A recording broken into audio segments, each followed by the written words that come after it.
Corla and Minister, just wanted to make, Mr McEntee, you did mention the spread of hatred, and there is a problem in the community with people looking at material online, not only on the social media platforms but also on WhatsApp and forwarded messages.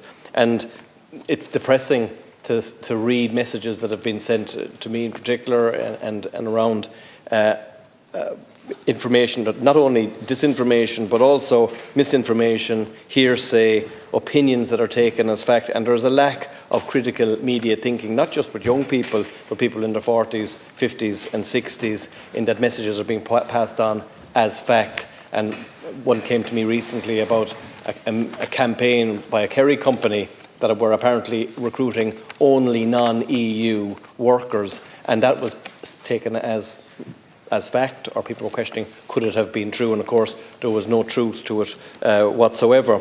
But something I think maybe the government could have a programme or an information campaign as to what is actually evidence and what isn't. So I'm convinced that that doesn't really mean anything. I'm of the opinion of everybody knows that all of that's the type of information that is being sent around the community on WhatsApp groups. And I welcome what you're saying about the unregulated system for the social media companies is coming to an end. But in relation to the statements at hand here, it's worth outlining that the extent of the arson attacks that have taken place over the last number of years, and to put it in its proper context. And I commend the Journal and its investigative arm noteworthy for their work in compiling the list of suspected attacks. The first such attack, which can be attributed to anti-migrant sentiment, was at the Cashilmara in Moville, County Donegal, and that led to one person being injured. 100 asylum seekers were supposed to be accommodated on site, according to Gardaí. Further attacks took place then in January of 2019. There was attacks in the Shannon Key West Hotel in Leitrim, and also on the home of my colleague Martin Kenny later that year. Our Sinn Féin representatives north and south have long faced threats of violence, and Seachta Kenny showed immense bravery in the face of the criminal actions of others. These attacks were warning signs for the government that should have been heeded, but they continue to pursue the exact same disastrous policies since then, using isolated and disparate buildings, some of them not fit for human habitation, and located in areas with few services, continue to be used. The for-profit nature of the system and large operators in rural market towns ended up buying up vacant buildings and renting them to IPAS, all at the expense of asylum seekers and local communities. And the numbers of asylum seekers increased post-COVID, and as that happened, the need for the buildings increased. The government doubled down on this policy or non-policy.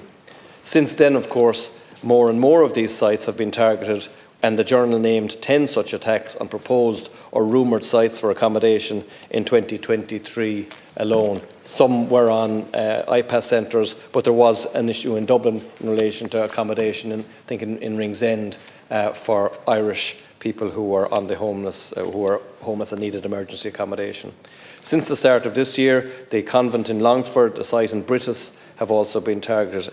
And there is, put simply, no excuse for those engaging in acts of criminal damage. There is a recklessness about the crime of arson which is difficult to detect, but it's also extremely dangerous. People have been injured, property has been damaged, disharmony has occurred in communities, and people have been traumatised.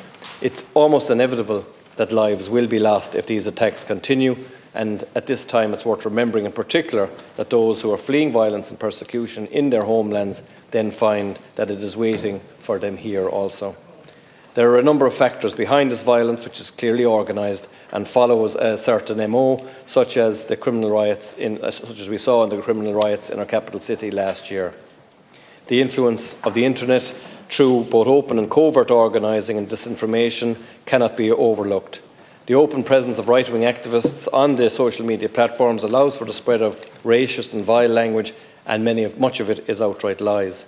These outlets clearly serve as a mobilisation tool for public protests where they have had mixed results. The professional activists make it their business to travel around the country and whip up whatever they can amongst local communities who, by and large, want nothing to do with them. If this is what can be seen openly operating, it's not difficult to imagine the use of Telegram or other encrypted services allowing for organised attacks also.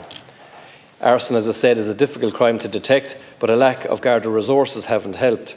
And we don't need to go into detail about the history of the justice system over the last number of years, with long waits for court cases during COVID and a thinning Garda numbers. But the need for investigative resources to tackle these issues is very clear. I commend the recent progress that seems to have been made, but it seems to be too little, too late. There is a lack of Gardaí in some countries and counties, and I understand in one county that there has been no Garda recruited over the last 2 years, only swaps. There is, I understand, security in at least one of the sites, and an attack took place nonetheless. But there should be increased cooperation between IPAS and the Gardaí, and we don't need to see the unacceptable confusion over whether the Guards had or had not been informed about a site in Galway and whether it was to be taken over or used by IPAS. While accepting that these attacks are baseless and criminal, we must ask ourselves why they are occurring. And the government has made a bags of the whole situation since the Skellig Star. The government had a plan, but they didn't implement it. There was a plan for a number of reception centres around the country, but that has not been used. Not one bed so far has been delivered since the challenges that we saw with Skellig Star, and the people who had COVID, or some of whom had COVID, were moved to Carsiveen, but it's the same system since then. We cannot also overlook the influence of two factors. First is the pressure on local services in rural areas in particular. In that same town of Carsiveen, there are currently 2 GPs in that area, and one of them is retiring soon. The services that are needed to be put in place are for Sláinte care to be implemented. There is, on the main street in Carsiveen, an empty building which was to be used as a primary care centre. Hasn't been used. Doctors should be in there servicing a community that is already under pressure. Shop units are lying vacant, and we saw what was in the report which was published this morning. Housing is also expensive, and families that have lived for generations in the same town are depressed seeing their sons or daughters moving out and going to Australia. Employment is either scarce, seasonal or inadequate, and migrants and asylum seekers can help to revive these areas. And we note that over 100,000 migrant visas were granted in 2022, and they are the people who are staffing our nursing homes and our hospitals, and they of course are very welcome. But they need to be supported by the right resources. Without this, and given the ad hoc nature of how the government has done its business, opportunities for integration are missed. And in its place, elements of some communities are having their fears exploited by the far right. We need to see policies that avoid heaping any further pressure on the private rental sector, student accommodation and on nursing homes. And Sinn Féin would prioritise the creation of state-run accommodation, the same plan, removing the for-profit element that allowed one operator to earn €4.4 billion since the system commenced of direct provision, so that the basic needs of Ukrainians and asylum seekers for shelter and safety can be met. The government has failed in this area, particularly in not constructing the state-led accommodation centres, and a more aggressive approach is needed. One of the chief ways the far right exploits fears is through telling lies about the nature of the asylum and migration system. We need to have a migration and asylum system that is firm, that is fair and is enforced, with the contributions that migrants make to life on this island recognised and highlighted. Open borders do not exist. Most asylum seekers produce documents at some point during the application process, and checks are carried out, but a lack of communication has allowed the far right to claim the opposite. Finally, it is clear with the ongoing genocide in Gaza and wars around in the world in countries such as the DRC, South Sudan and Ukraine that we must do more to see the prevention of war and the combating of climate change. The number of refugees globally has continued to increase and very likely will do so. Nobody sets out on a boat crossing the Mediterranean, paying money to a people smuggler or taking other such risks to leave their home unless they have to. Ireland has a long history of global solidarity, but if our anti-racism and welcoming culture means anything, we must tackle these challenges abroad and show global leadership.